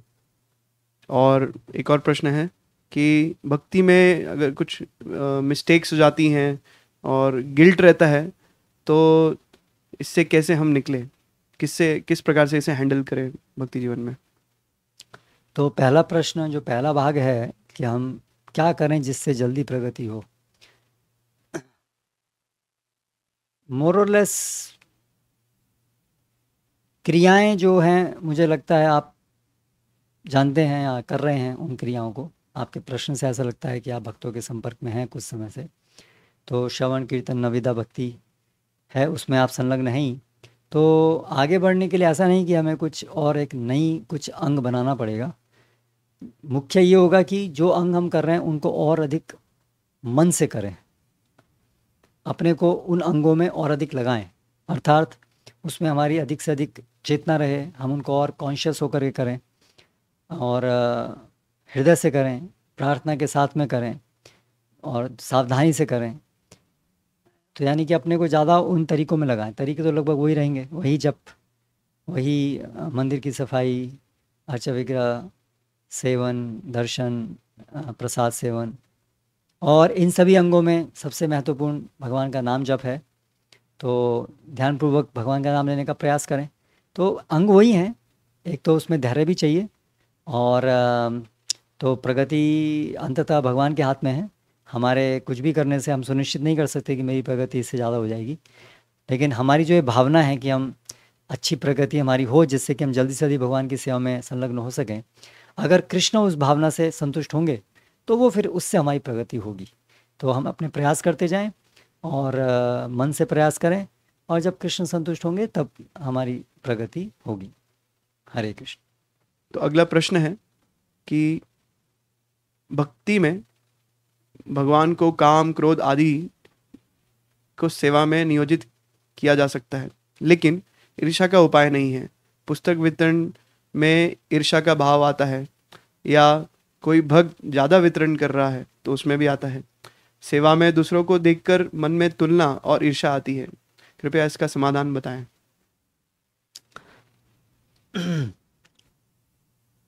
हमें ये चिंतन करना चाहिए कि अगर हम भगवान के सेवक बनना चाहते हैं तो भगवान ने तो कोई लिमिटेड वैकेंसी नहीं रखी है।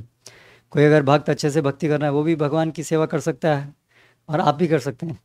ऐसा कोई नहीं है जैसे भौतिक जगत में कंपनीज़ के अंदर होता है या एजुकेशन इंस्टीट्यूट्स में होता है कि इतनी ही सीट्स हैं।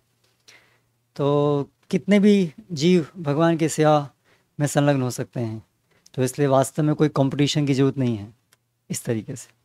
लेकिन हमें एक और तरीके से कंपटीशन रहता है कि ईर्ष्या का यही मूल अर्थ है कि हम चाहते हैं कि हम बाकी पीछे रहें, हम आगे रहें। केवल हम आगे रहें उतना नहीं है, हम भी आगे चलें ऐसा नहीं है, लेकिन बाकी लोग से ज़्यादा आगे हम रहें। तो उसमें फिर ये विचार करना चाहिए कि अंततः हम भक्ति जो कर रहे हैं वो किस लिए कर रहे हैं, भगवान को संतुष्ट करने के लिए कर रहे हैं। तो यदि उसमें ये विचार है कि हम आगे रहें तो वो तो फिर सेवा नहीं हुई, वो तो अपना इंद्रिय भोग हो गया। तो इसको बार बार चिंतन मनन करते रहना पड़ेगा और भगवान से प्रार्थना करते रहनी पड़ेगी। जब जब ये विचार आए तब तक उसको हमें ध्यान से मन में लेना पड़ेगा कि हाँ ये ईर्ष्या का विचार है, और उस समय वहाँ पर भगवान से प्रार्थना करनी होगी कि भगवान ये विचार मैं नहीं चाहता, इसको आप कृपया करके मेरे हृदय से उखाड़ फेंकिए। बाबा हमें भगवान से रोना पड़ेगा, ऐसी प्रार्थना करनी पड़ेगी। और कभी भी ठीक है विचार आ रहा है तो इस प्रकार से प्रार्थना करें, लेकिन उस विचार के ऊपर कभी भी क्रियान्वयन नहीं करें। अगर ईर्ष्या के विचार से आप उसके ऊपर एक्ट करेंगे उसे, तो वो और प्रगाढ़ हो जाएगी इच्छा, तो कम से कम वो हमारे एक्टिविटीज़ में नहीं आए। यानी कि हम कोई ऐसा प्रयास नहीं करें जिससे दूसरा पीछे रह जाए, है ना, या हम अपना ख्याति नाम इत्यादि को आगे लाने के लिए कुछ ट्रिक्स करें। ऐसे कुछ फिज़िकल लेवल पर, कोई ग्रॉस लेवल पर हमें कोई एंडेवर, कोई इंडल्जेंस हमारी नहीं होनी चाहिए, और भक्ति करते रहें। ये जो दुर्गुण हैं ये हृदय के अंदर हैं तो ये अपना प्रकटीकरण करते रहेंगे।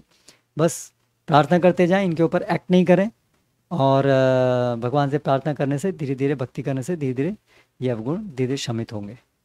हरे कृष्ण। अगला प्रश्न है अमित जी का, तो पूछते हैं कि हम अपनी भक्ति को इम्प्रूव कैसे कर सकते हैं, और भक्तों के साथ में जो डीलिंग करते हैं, मैनेजमेंट होता है, तो बिना अपराध किए कैसे हम ये सेवा कर सकें। तो भक्ति में कैसे प्रगति कर सकते हैं, तो भक्ति जो शास्त्र हैं जो हम सुनते हैं उसमें उसको पालन करें, और अधिक हृदय से पालन करें। और ऐसा नहीं है कि अगर हम पालन कर रहे हैं तो हमें हो सकता है हर दिन प्रगति होती दिखाई नहीं दे, लेकिन वास्तव में अगर हम गंभीरता से कर रहे हैं तो प्रगति हो रही होती है, लेकिन वो प्रकट एकदम से नहीं होती है, क्योंकि बहुत धीरे धीरे होती है, स्लो होती है।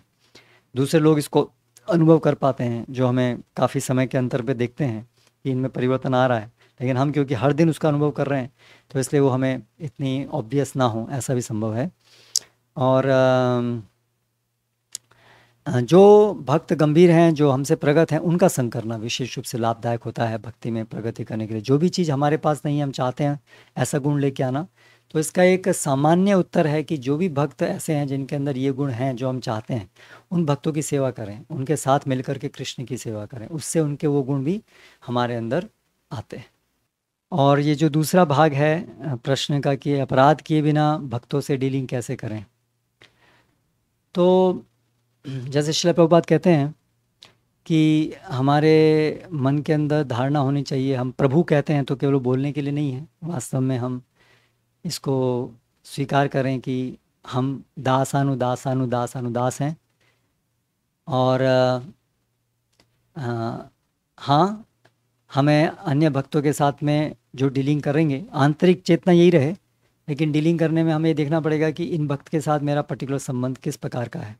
कुछ भक्त हैं जो हमारे गुरुजन हैं, तो उनके साथ हमेशा हमारा जो व्यवहार रहना चाहिए वो रहना चाहिए कि हम सबमिसिव रहें हमेशा, और मर्यादा जो एक सर्वेंट होने की दृष्टि से होनी चाहिए उसका पालन करें।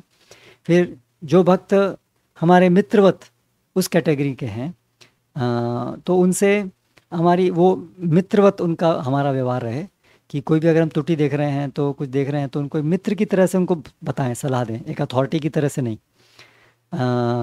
और अगर हम अथॉरिटी के रूप में सेवा कर रहे हैं, तो जो अन्य भक्त हैं, तो वहाँ पर आवश्यकता होगी कई चीज़ों में आपको हमें एक अथॉरिटेटिव स्टैंस भी लेना पड़ सकता है कि नहीं, ये चीज़ आप मत कीजिए, ये ठीक नहीं है, ऐसा स्ट्रिक्ट भी हमें लेना पड़ेगा।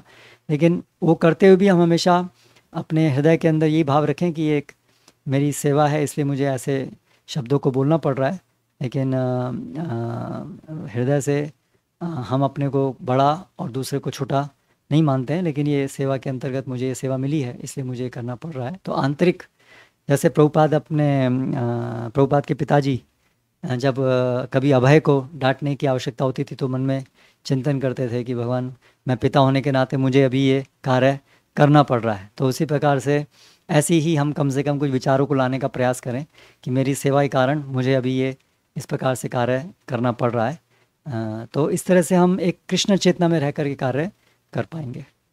हरे कृष्ण। सो अगला प्रश्न है तुषार का कि हम कैसे जान सकते हैं कि भगवान हमसे प्रसन्न हैं?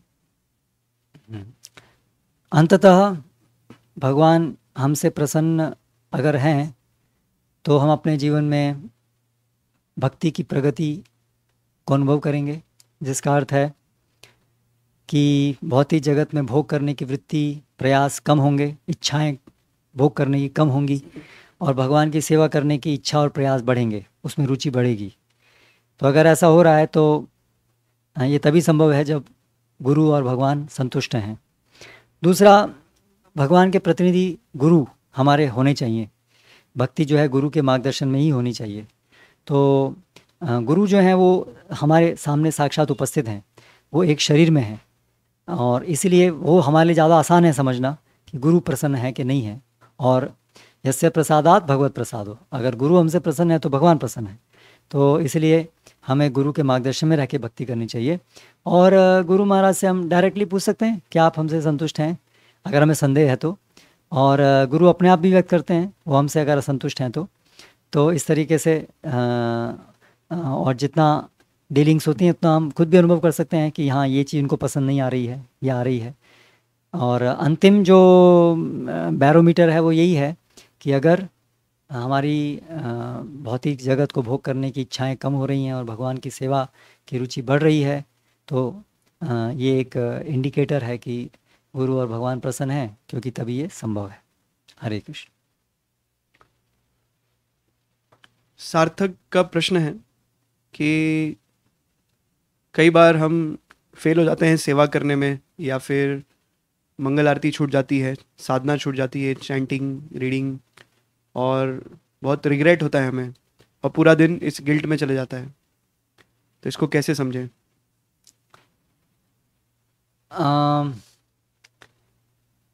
यस, ये विडंबना है सभी साधुओं के साथ, विशेष रूप से जो अभी आरंभिक अवस्था में है, जिसका मतलब ज़्यादातर हम सभी लोग।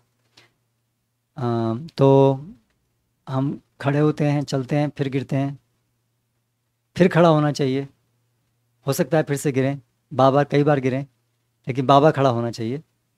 तो हमें निराश तब होना चाहिए जब हम जानबूझ करके जो हम कर सकते थे वो नहीं करते हैं, अपनी स्वतंत्र इच्छा शक्ति का दुरुपयोग करते हैं अभी भी, तब हमें वास्तव में निराश होना चाहिए, क्योंकि वो हमारे हाथ में था, हमने जानबूझ करके नहीं किया। और उसमें फिर मैं विचार करना चाहिए कि आखिर मैं क्या चाहता हूँ, क्या मैं कन्विंस्ड हूँ कि ये इंद्रिय भोग मुझे कभी संतुष्ट नहीं कर सकता, तो फिर मैं जानबूझ करके क्यों प्रयास कर रहा हूँ, अपने आप से मैं छल क्यों कर रहा हूँ।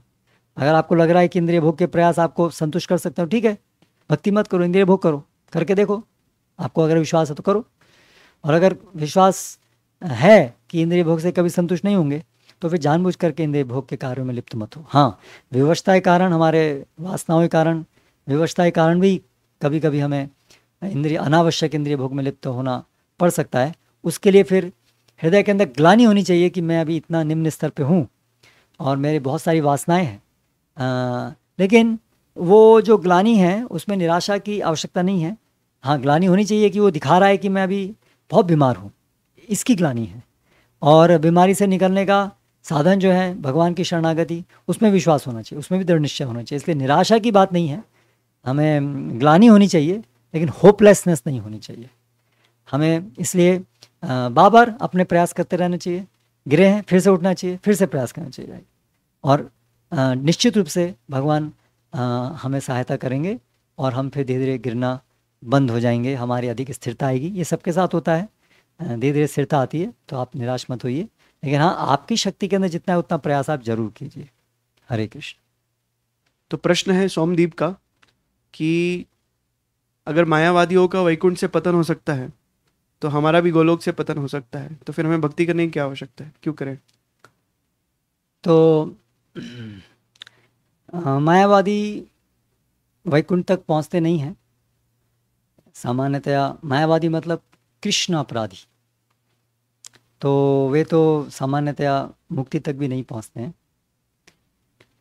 और अगर कुछ ब्रह्मवादी हैं, वो निराकार विशेष निर्विशेष ब्रह्म तक पहुंच सकते हैं, लेकिन वहाँ पर से क्योंकि वो जीव की स्वाभाविक स्थिति नहीं, इसलिए उनका पतन होता है। तो इसका अर्थ ये नहीं है कि फिर हम भगवत धाम से भी इसी प्रकार से गिर सकते हैं, नहीं। वो जो निराकार निर्विशेष में लीन हो रहे हैं, वहाँ पर वो जीव की स्वाभाविक स्थिति नहीं है, वहाँ हम सेवा नहीं करते हैं, इसलिए हम उससे च्युत होते हैं। लेकिन भगवत धाम में हम अपनी स्वाभाविक स्थिति में स्थित रहते हैं। हाँ, भगवत धाम से भी हम कभी ना कभी वापस आए थे, और इस प्रकार से सैद्धांतिक रूप से वो संभावना है कि हम भगवत धाम से भी आ सकते हैं। लेकिन फिर हम क्यों भक्ति करें? तो भक्ति इसलिए करें क्योंकि भगवत धाम जाने के बाद इस भौतिक जगत में अपनी इच्छा से ही हम आएंगे। वहाँ पर कोई माया नहीं जो ज़बरदस्ती हमको खींचेगी, इसलिए फिर भक्ति करने की क्या ज़रूरत है अगर वापस हमको खींच लिया जाएगा। नहीं, आपको कोई खींचेगा नहीं। हाँ, आपकी इच्छा होगी तो आप अपने आप आएंगे, तो आपकी इच्छा है, आप कभी इच्छा मत कीजिए। आप दृढ़ संकल्प रहिए कि मुझे इच्छा ऐसी नहीं करनी है, मैं समझ गया अभी मैं नहीं करूँगा, तो हमेशा आपके हाथ में रहेगा, आपको कोई ज़बरदस्ती नहीं करेगा। तो इसलिए भक्ति हमेशा सार्थक है, क्योंकि वहाँ पर माया नहीं है, वहाँ ज़बरदस्ती नहीं है, आपके हाथ में है। अगर आप समझ गए हैं कि आपको इस भौतिक जगत में नहीं आना है, तो आप कभी इच्छा मत कीजिए और कभी आप नहीं आएंगे। हरे कृष्ण।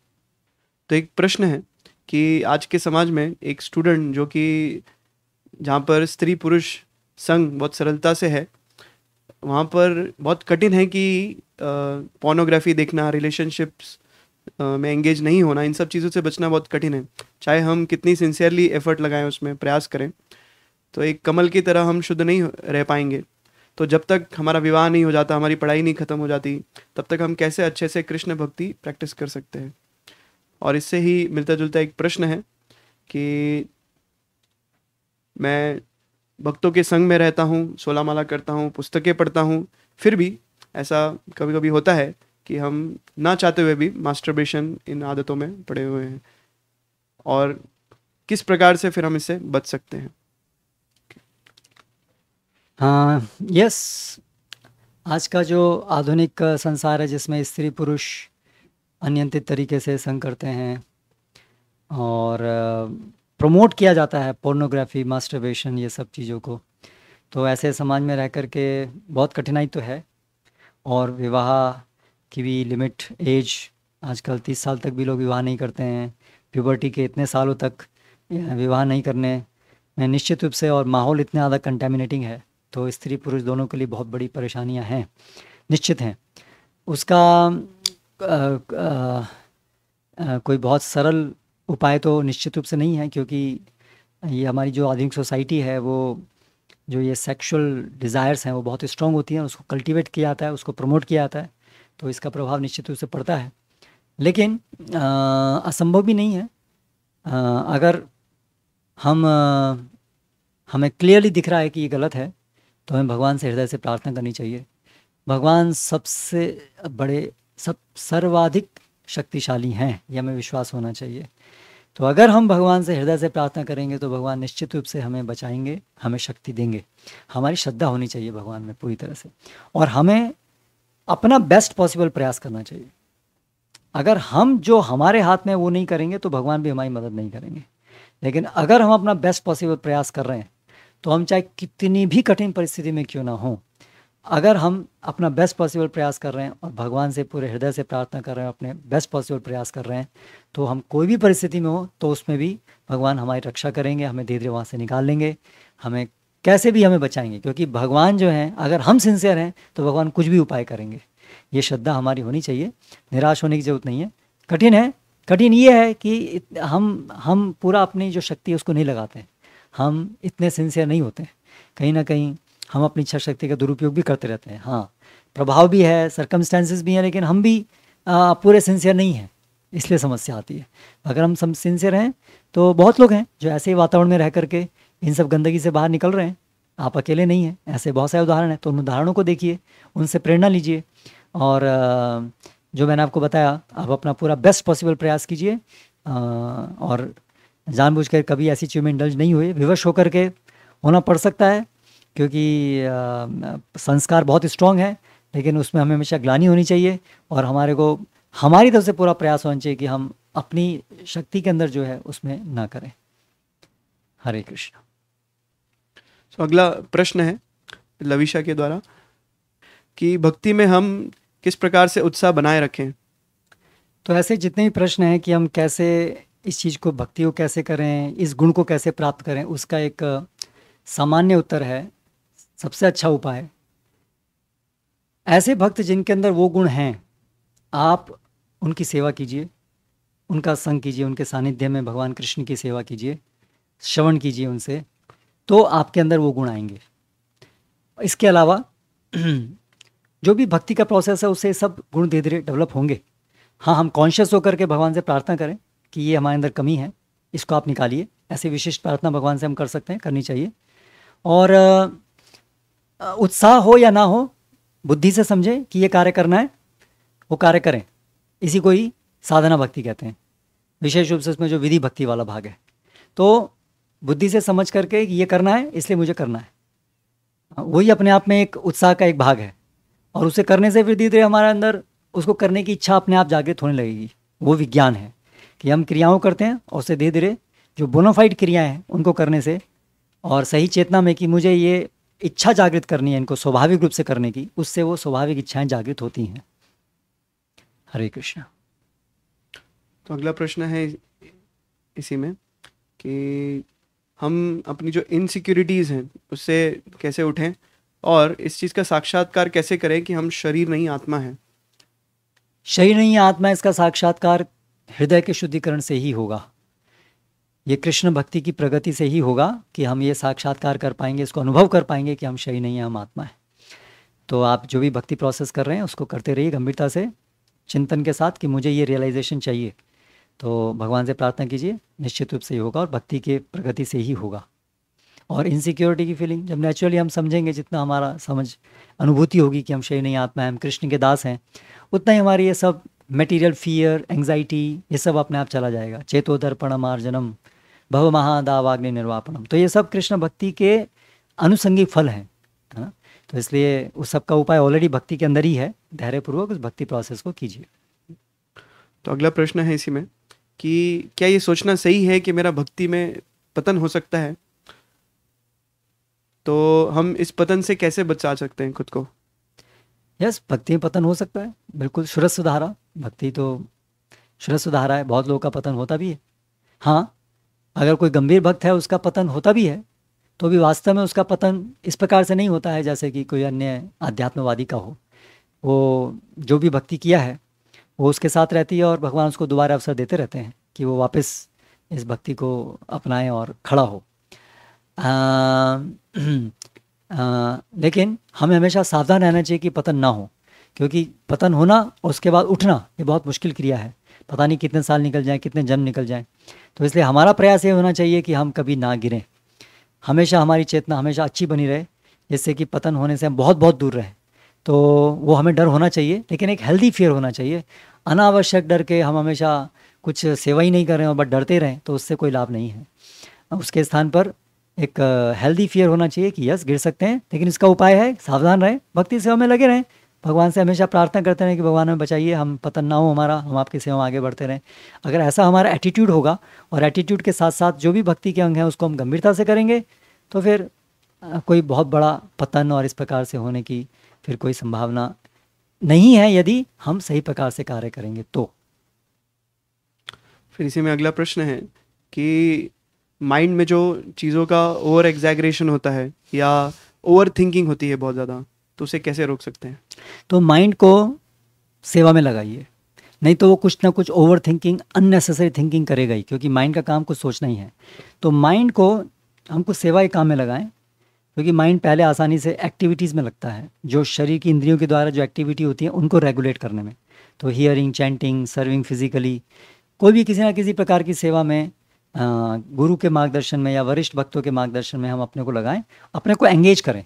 जब अपने को एंगेज करेंगे तो माइंड भी ऑटोमेटिकली एंगेज होगा। और विशेष रूप से श्रवण कीर्तन जो नवविधा भक्ति है उसमें विशेष रूप से समय निकाल करके, साधना का समय निकाल करके उसमें अपने को एंगेज करें, और उससे फिर ये अननेसेसरी थिंकिंग जाएगी। और हमें कॉन्शियस भी होना चाहिए कि माइंड को भी सोचना चाहिए कि मैं क्यों, क्या व्यर्थ की चीज़ तो नहीं सोच रहा हूँ, है ना, बाबर क्यों सोच रहा हूँ। कुछ विचार आए, कुछ महत्वपूर्ण है, उसको लिखिए, बाबर क्यों सोचना है, लिख लिया, ठीक है, उसके लिए जो मनन करना है मनन कर लिया। माइंड उसको अननेसेसरी थिंक करता है, उसकी टेंडेंसी को हमें कर्व करना रोकना पड़ेगा। जब वो ऐसा करे तो उसको वहाँ से डाइवर्ट करके हमें उसे कुछ भगवान की सेवा के पॉजिटिव कार्य में लगाना होगा। तो एक तरफ हैबिट भी चेंज करनी होगी प्रयास करके, और दूसरा भगवान की सेवा में पॉजिटिवली उसको एंगेज करना पड़ेगा, और भक्ति के जो बाकी सारे अंग हैं उनको करने से धीरे धीरे जैसे जैसे शुद्धिकरण होगा वैसे वैसे ये चीज़ आसान होती जाएगी। तो इसी में एक और प्रश्न है कि हम पूर्ण रूप से मृत्यु का भय से कैसे मुक्त हो सकते हैं और भक्ति में स्थिरता पूर्वक प्रगति कैसे कर सकते हैं? ये प्रश्न सभी प्रश्न मिलते जुलते ही हैं। मृत्यु का भय पूरी तरह से तब समाप्त होगा जब हम पूरी तरह से भगवान कृष्ण की उपस्थिति का अनुभव करेंगे। तो फिर मृत्यु का भय है ही नहीं, हम ऑलरेडी भगवान के साथ हमारा संबंध स्थापित हो गया। तो ये सब कृष्ण भक्ति प्रगति के ही अलग अलग सोपानों के अंतर्गत ये सब अनुभव होंगे। तो मृत्यु का भय पूरी तरह से ख़त्म करने के लिए हमें भक्ति की बहुत अच्छी स्तर पे जाना पड़ेगा, जहाँ पर हमको साक्षात हम भगवान की अनुभूति कर सकें, उनकी उपस्थिति की अनुभूति कर सकें। और भक्ति में प्रगति करने के लिए भक्त संघ में सभी जो भक्ति के अंग हैं उनको गंभीरता से पालन करने से ही भक्ति में प्रगति होती है। तो एक अगला प्रश्न है पूजा के द्वारा कि मैं एक स्टूडेंट हूँ, 16 माला करती हूँ, और कॉलेज जो है वो सुबह जल्दी शुरू हो जाता है और दूसरे शहर में है तो जाने में समय लगता है, इसलिए मैं कुछ मॉर्निंग सेवा या भोग बनाना नहीं कर पाती हूँ और शाम को 7 बजे वापस आती हूँ। श्रीमद् भागवतम पढ़ती हूँ और इसलिए मुझे बाहर खाना पड़ता है, तो इस स्थिति में मैं क्या करूँ? हाँ, ऐसे कई लोगों की स्थिति है जो हॉस्टल्स में रहते हैं, तो उनकी सबकी ऐसी स्थिति है। तो उसका कोई आसान उपाय तो है नहीं, क्योंकि आपके लिए वो जो भी स्टडीज़ कर रही हैं शायद वो सबको करना भी बहुत ज़रूरी ही, या उसको छोड़ना कोई आपके लिए संभव भी नहीं होगा। परिस्थिति को कई बार हम चेंज नहीं कर सकते हैं तुरंत, तो ठीक है, उसमें आप जो भी आपकी व्यवस्था है, व्यवस्था के कारण आपको ऐसा करना पड़ रहा है। तो लेकिन आप जहाँ पर भी आपको संभव हो, आप मंदिर में जाके कहीं कहीं जब आपको संभव हो ऐसा प्रसाद लीजिए, या कोई सत्संग में जाइए। तो भले ही आप हर दिन नहीं ले पा रहे, लेकिन कभी कभी प्रसाद लेने का प्रयास कीजिए। और जो भी आप भक्ति के अंग कर पा रहे हैं उनको बहुत अच्छे से करने का प्रयास कीजिए। हो सकता है आप कुछ अंग नहीं कर पा रहे हैं, लेकिन जो अंग कर पाते हैं उनको पूरे मन से, पूरे ध्यान से करने का प्रयास कीजिए। और जो आप अंग नहीं कर रहे हैं, जब आपको भगवान ऐसा मौका देंगे उनको करने का, तब आप उनको भी पालन करना शुरू कीजिए। तो भगवान देख रहे हैं कि आपकी व्यवस्था है, तो भगवान उसके अनुसार आपको मदद करेंगे, उसका अपराध नहीं लेंगे। हरे कृष्ण। हरे कृष्णा। सो हम श्रीमान सव्यसाची प्रभु का बहुत बहुत धन्यवाद करना चाहेंगे कि ये एक जो प्रयास है जहाँ पर लोग अपने प्रश्न पूछ सकते हैं और उसका उत्तर उन्हें मिल सकता है, इसके लिए जो प्रयास किया है और अपना समय उसके लिए दिया है। तो इसी प्रकार से हम हर महीने प्रयास करेंगे और इसकी जानकारी आपको हमने लिंक्स अपडेट कर दिया है, अलग अलग जो भी लाइव जहाँ पर चल रहे हैं वहाँ पर इसके लिंक्स अवेलेबल है, हमारे जो भी व्हाट्सएप ग्रुप्स हैं उनकी। और जो भी प्रश्न भेजना चाहते हैं, अभी भी जिनके प्रश्न हैं, उसके लिए जो गूगल फॉर्म है उसकी भी लिंक हमने अपडेट कर दी है, तो वहाँ पर आप उस लिंक को उपयोग करके प्रश्न भेज सकते हैं और हमारे व्हाट्सएप ग्रुप ज्वाइन कर सकते हैं। तो यहाँ पर अभी समय समाप्त होता है, तो हम अभी नेक्स्ट जो मंथ में हम जो सेशन करेंगे वहाँ पर हम और प्रश्नों को लेंगे। हरे कृष्णा कृष्णा कृष्णा हरे हरे, हरे राम राम राम हरे हरे। धन्यवाद। हरे कृष्ण।